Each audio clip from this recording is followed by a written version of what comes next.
73 shot 4 take 1 action.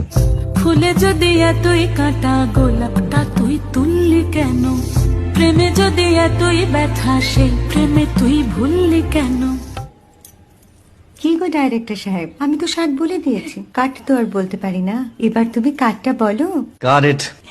Excellent shot, excellent. Madam আপনার সাথে একজন দেখা করতে এসেছে। নমস্কার। নমস্কার। বসুন। আপনার জন্য আমি চেক বইটা নিয়ে এসেছি ম্যাডাম। কি যেন নাম আপনার ডিরেক্টর সাহেব? পিনাকি মুখোটি। মুখুটি বাবু, আমি ভুতুরিয়া বাবুর কাছ থেকে পরে চেক নিয়ে নেব। আগে আপনার বাঁধানো বইটা দিন, দেখি, পড়ি, ভাবি। হ্যাঁ, না মানে সেটা এখনো ঠিক তৈরি হয়নি। ও, তাহলে সেটা আগে ঠিক করুন ভাই, তারপর চেক টেক হবে। কিছু যদি মনে না করেন ম্যাডাম, আপনার হাতে, আরে এটা তো কুমারীর চরিত্র, ওই আংটিটা। ওই যে বললাম ভাইটি, আগে আপনার বইটি রেডি করে আনুন। ও হ্যাঁ, আপনি বোধহয় জানেন না যে মায়া কুমারী তার আংটি কখনোই খোলে না। সে কুমারীর পাটেও খোলে না, বেধবার পাটেও